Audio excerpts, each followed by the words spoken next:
Welcome to the Living While Loving Your Child Through Addiction podcast, formerly known as the Living with Your Child's Addiction podcast. Here, we focus on self-care as we tend to our own lives while also extending love and compassion to our kids. This podcast also offers science-backed skills to bring hope and healing to your entire family. In today's episode, we're diving into adverse childhood experiences, or ACEs. We'll explore what ACEs are, how they affect us, and their potential role in substance use. We'll also discuss practical steps that you can take if you identify that your child has experienced ACEs. But before we get into that, I want to take a moment to thank everybody who listens to the podcast. And thank you so much if you've shared it. Podcasting is so time consuming and costly. So it keeps me motivated to see the podcast grow. Like a podcast is a labor of love. It's summer in Florida, and I'm in my RV with the air conditioning off so that I have good sound. And it's hot. But that's what I do for this podcast because I love sharing this information. And it really motivates me to know that it's getting into the hands of more people. And I was really excited to learn that the podcast is growing in Canada and Australia. So that's very exciting. And this has never happened when the podcast was on a little break before, but over the last couple of months, the podcast was charting in the mental health category in Canada, England, and Ireland. So please keep sharing the podcast in groups on social media and with anybody who you know who needs it. I'm also asking you to please leave me a review on Apple Podcasts. Podcasting is like social media. There's an algorithm. And when podcasts have more reviews, they show up in the searches and they're more likely to be recommended. So it would mean so much to me if you would please leave me a 5-star written review. And I'm just going to thank you in advance for that. Okay, on with the show. So the first time I ever heard about ACEs, my daughter Helena had already passed away from an overdose. So I remember wondering why none of the psychiatrists or counselors or psychologists or anybody else that we had gone to for help had asked about these specific things or referred to them as traumas or educated me about them. Because when we first started seeing therapists, she was a minor. So I was very involved in that process and certainly open to being educated. But at that point, I had a really narrow definition of trauma. Like I thought of it as going to war, not parents getting a divorce. But had somebody explained that to me, or to Helena when she first started struggling, it would have been so much easier to have compassion because understanding always leads to more compassion. So what are ACEs? ACEs refer to, again, adverse childhood experiences. That's what ACEs stands for. They refer to potentially traumatic events that occur in childhood, so from the ages 0 to 17 years. These experiences include various forms of abuse, physical, emotional, or sexual, neglect, physical or emotional, and household dysfunctions such as witnessing domestic violence, substance misuse, mental illness, a parent separation or divorce, or incarceration of a family member. The concept of ACEs emerged from a study in the 1990s, and the study revealed a strong correlation between the number of ACEs a child experiences and various negative health outcomes in adulthood. including addiction. ACEs can have a big impact on a child's development and long-term well-being. It can lead to toxic stress, which I never heard of before till I was researching ACEs for this episode. Toxic stress is what happens when the body's stress response is activated for extended periods of time.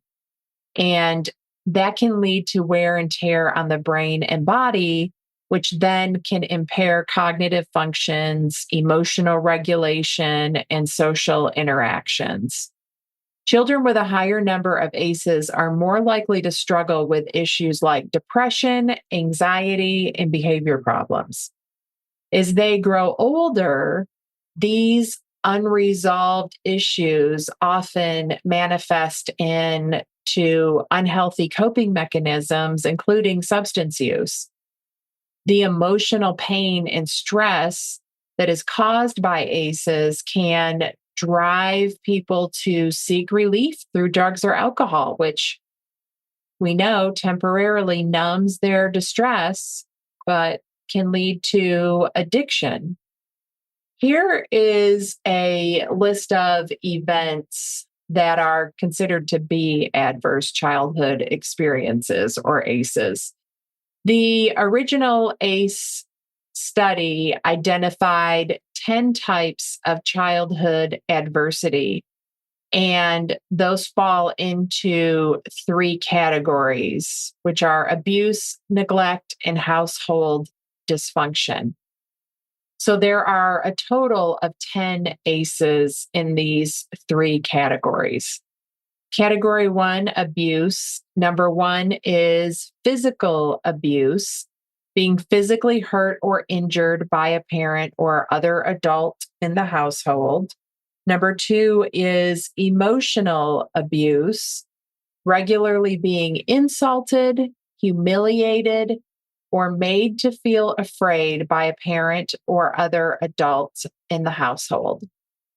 Sexual abuse, an adult, older individual touching or fondling the child in a sexual way or attempting or having sexual intercourse with the child.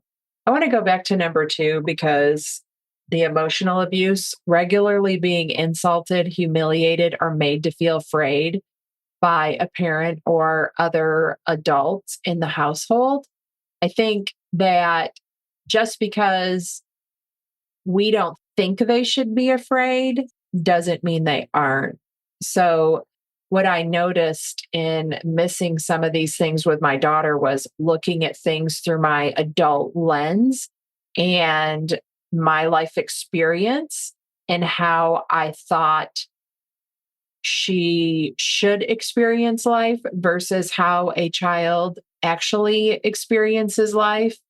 So even if your child felt insulted, humiliated, or scared by somebody in your household, that matters, even if it didn't seem to you like they should feel that way. Category number 2 is neglect, and that is number 4 and 5 of the ACEs are in there, which are physical neglect, not having enough to eat, having to wear dirty clothes, or not be taken to the doctor when needed. Number 5, emotional neglect, feeling that no one in the family loved them or thought they were important or special, or that their family didn't look out for each other or feel close to each other. Category number 3, household dysfunction, which is number 6 through 10 are in that category. Number 6, domestic violence. Witnessing domestic violence or a parent being treated violently. Number 7, substance use. Living with someone who is a problem drinker or used street drugs. Number 8, mental illness. Living with someone who was depressed or mentally ill or who had attempted suicide. Number 9, parental separation or divorce, experiencing the separation or divorce of parents.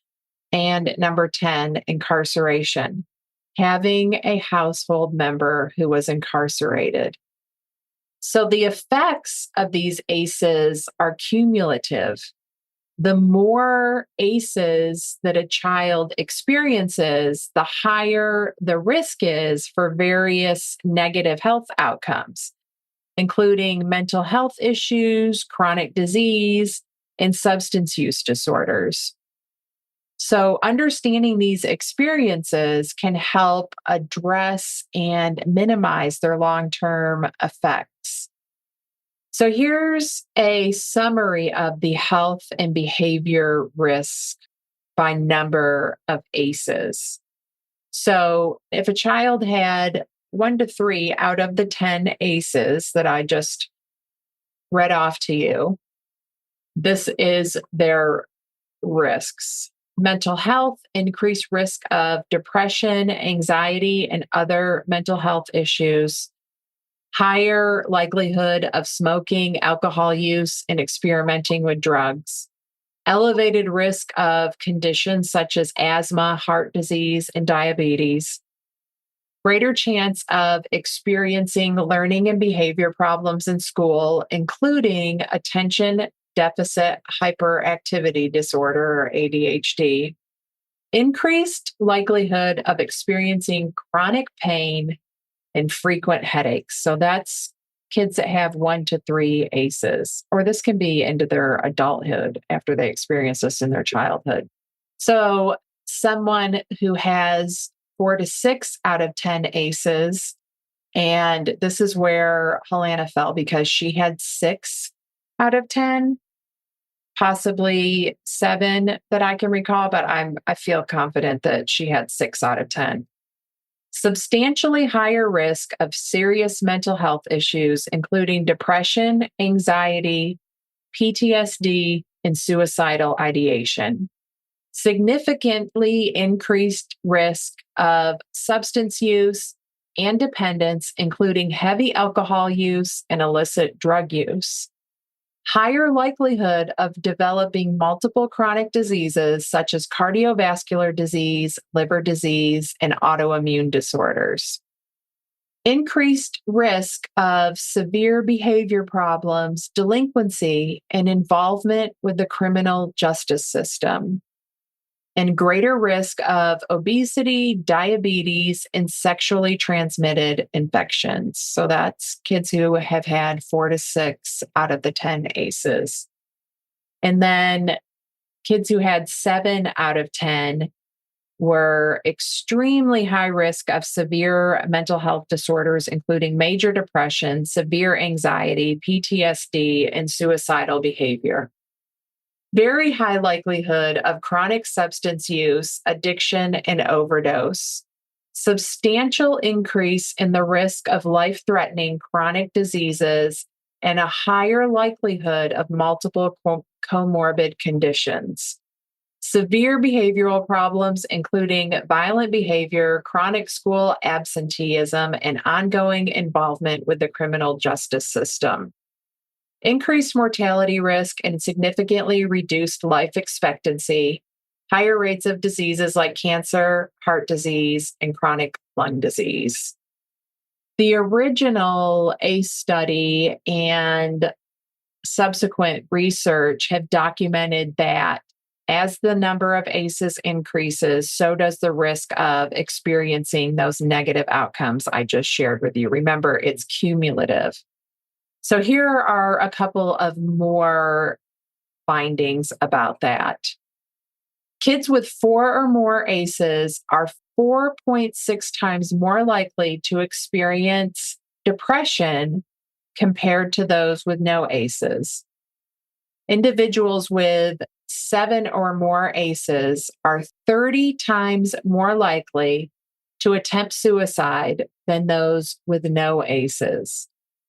People with 4 or more ACEs are 7 times more likely to have alcohol use disorder.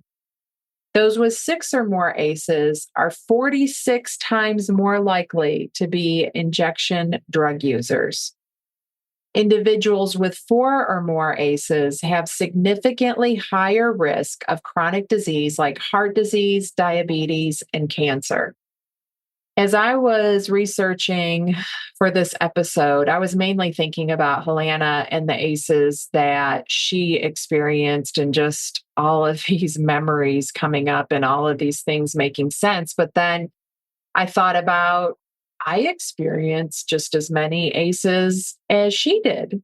And her father and stepfather, so the two main men in her life, experienced more ACEs than me. So I got curious about what effect does that have on a child? Turns out there's been some research there as well. And it's called intergenerational transmission of adverse childhood experiences. And I think that we commonly hear this referred to as generational trauma. So here's a list of the impact of parent ACEs on a child's development. So our ACEs as a parent, how that affects our child. Parents with high ACEs are more likely to experience difficulties with parenting, such as higher levels of stress, less effective discipline strategies, and an increased likelihood of being emotionally or physically unavailable to their children. High ACEs in parents can disrupt their ability to form secure attachments with their children, potentially leading to attachment issues and emotional insecurity in the child. Children of parents with high ACEs are at a greater risk of experiencing chronic stress and adversity themselves. This can be due to the parent's unresolved trauma, which affects their ability to provide a stable and supportive environment.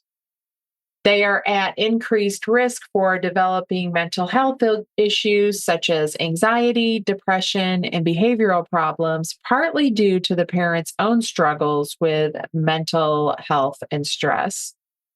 It can affect the child's cognitive development, leading to difficulties in learning and academic performance. These children are more likely to have behavioral issues such as aggression or conduct disorders, partly as a response to their unstable or stressful home environment. There is evidence suggesting that children of parents with high ACEs may have a higher risk of physical health issues, including chronic illness due to both genetic and environmental factors. Chronic exposure to high levels of parental stress and dysfunction can contribute to health problems in children. So this is just getting stacked on, right? If a kid has a parent with ACEs, and then the kid experiences ACEs themselves, right? This is all just stacking up. And what's going through my mind right now is behaviors make sense, which is part of the Invitation to Change program. Our behaviors as parents make sense, and our kids' behaviors make sense. We are all just doing the best that we can with what we have to work with. So if I use myself as an example here, I'm a mother with 5 out of 10 ACEs, and I had no idea how my dysfunctional coping mechanisms were affecting Helena, or I didn't even realize they were dysfunctional until I was in my 40s. I was like a fish in the water that didn't realize that not everybody lived like me. So I really identified with the part where they were talking about the parents with ACEs are more likely to experience difficulties with parenting, such as higher levels of stress, less effective discipline strategies, and an increased likelihood of being emotionally or physically unavailable to their children. My behavior as a mom made sense because I didn't receive much parenting as a kid. I was taking care of myself from a really young age. I didn't have an example of what a parent does. I was just winging it and trying to give my daughter a better childhood than I had. And I did do better.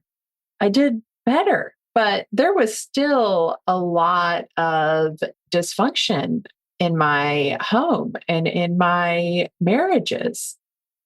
As a kid with five aces, Helana's behavior made sense.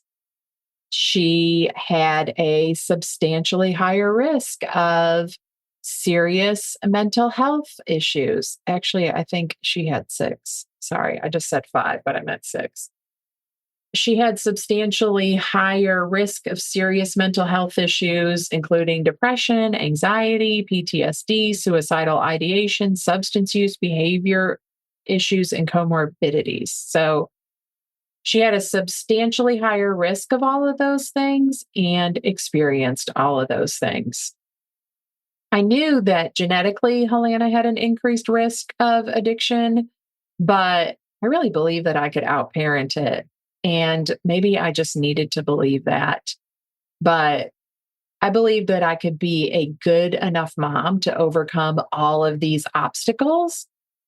But I was so unaware of what trauma was, how I was affected by it, how she was affected by it.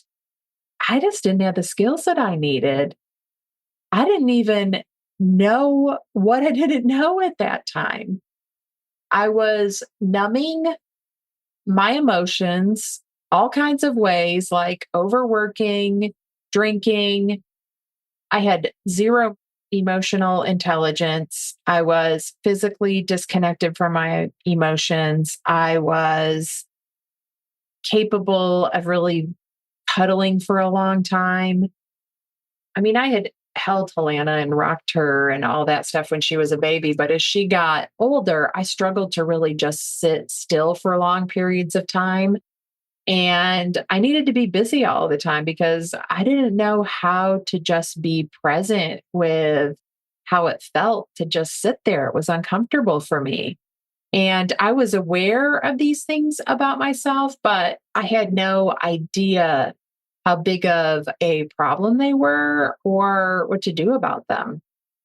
So when Helena started to struggle with anxiety, depression, suicidal ideation, self harm, and eating disorder and substance use, all I could see at that time was that her behavior didn't make sense at all. I couldn't understand why she was being so, in my mind, self destructive. I didn't know she was trying to numb the discomfort of her completely dysregulated nervous system, just like I was. I just saw her behavior as a huge problem that needed to be stopped because I could barely handle the stress of everyday life, let alone the stress of what she was going through. So I got even more dysregulated and I was unpredictable. I was swinging from fear and anger to trying to be understanding. And then the more dysregulated I became, the more dysregulated Helena was. And we were just feeding off of each other's dysregulation. And I had no idea how to help either of us, which in turn just made us both feel worse and hopeless and helpless. And then, of course, everybody that I turned to for help told me that Helena was the problem, that she needed to be fixed. We just needed her to stop using the drugs and she would go back to being my perfect little angel. And this is why family recovery is so important. When Helena was refusing help or to change, after initially really wanting help, by the way, but being completely misunderstood by me and everybody that I took her to for help, which was a lot of people. Right. So she initially wanted help, but then she refused it because I'm sure she just felt like nobody would ever help her because she just was completely misunderstood and things kept getting worse. So when I reached my breaking point from that, I became willing to do anything. And that's when I dove headfirst into working on myself. I became self aware. I learned emotional intelligence and I learned the science of addiction. And through that, I became the stable force in our relationship. I was regulating myself in our environment. I thought of myself as the solid, dependable anchor, keeping us from drifting all over the stormy sea. Like I would visualize that in my mind. I actually almost named the podcast Anchored in Love because of that, but there was just too many other things with that name already. I didn't know it at the time because I didn't know about ACEs, but the actions that I was taking as I started focusing on my own recovery, which turned into family recovery, those actions that I was taking are actions that help mitigate the effect of ACEs. There are significant risks associated with ACEs. I talked a lot about them in the beginning of this episode, but it's important to also note that they are not inevitable. They are not inevitable. So don't hear this and feel hopeless. There are protective measures that we can take that will decrease the effect of ACEs. Here's a couple of strategies for that. Having a stable, nurturing relationship with caregivers, mentors, or other supportive adults can buffer the negative impacts of ACEs. Mental health services, including trauma informed therapy, which I never knew to look for, so we didn't get any of that, can help individuals process and heal from their adverse experiences. Access to community resources such as support groups, educational programs, and healthcare services can provide essential support. Promoting a healthy lifestyle, including regular physical activity, a balanced diet, and stress management techniques like mindfulness practices can improve overall well being. Ensuring your home is a safe and supportive space. Open communication, consistency, and reassurance are key to helping your child feel secure. Learning about ACEs and their impact, understanding the science behind ACEs can empower you to make informed decisions about your child's care. And finally, ensure that any professionals working with your child, including teachers, coaches, healthcare providers, are aware of and sensitive to the impact of ACEs and that they are trauma informed that can make a significant difference in your child's recovery journey. In the early years of Helena's addiction, when she was still living at home, I was telling her to do all of these things to live a better life. But I was an absolute wreck and I was not taking care of myself. I was being an absolute hypocrite. At first, my motivation to change and do the things that I was asking her to do was to get her to do it. Like I was like leading by example, but eventually I did it for myself. And seeing me doing better and being happy made Helena feel better. And it took the microscope off of her and it took the responsibility for my happiness off of her. She was going through enough. She did not need to be saddled with the burden of my happiness. And I just want to be really clear that I am not sharing this so that you blame yourself. Please have self-compassion if you realize that your child has ACEs or you did and you were resonating with what I'm sharing and you know that it affected your parenting. Again, you're just doing the best you could with what you had to work with in a really difficult situation. So have compassion for yourself. You can take responsibility for changing without blaming yourself. I want to be clear about what the difference is. When you're blaming, you believe your child's addiction is all your fault. You think that you're a bad parent. You focus on your failures, and your negative self talk leads to feeling guilty, ashamed, helpless. It can also look like blaming your child and naming them solely responsible for being the one to change, just like I did with Helena. And it's easy to go back and forth between blaming yourself and your child, but this leads to being really stuck and not being able to make change. Responsibility, on the other hand, means you recognize that you have done your best with what you had to work with, and you do have some healing to do, but you use your reflections on past mistakes as an opportunity to learn a new, healthier way and create a family environment of healing. Your introspection leads to empowered, proactive, and constructive actions, personal growth, and positive change in family dynamics. So that's the difference between blame and responsibility. I think that responsibility for ourselves and what we contribute to the family dynamic is such an important part of family recovery. I hope that hearing about ACEs gives you more compassion for yourself and your child, that makes you maybe understand them better, see how their behaviors make sense. And if you feel like you need more support on this journey, there are two ways that you can work with me.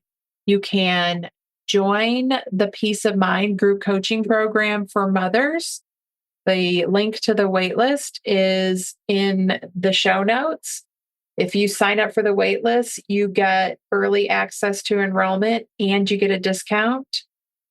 You'll be able to enroll soon. So sign up for the Peace of Mind group coaching program for mothers waitlist, or you can work one-on-one with me, and you do that by signing up for a 45-minute road to recovery call.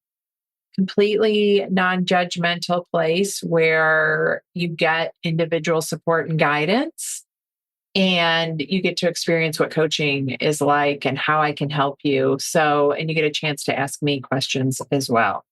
So the link for that is in the show notes as well. That is it for today. I will be back with another episode soon.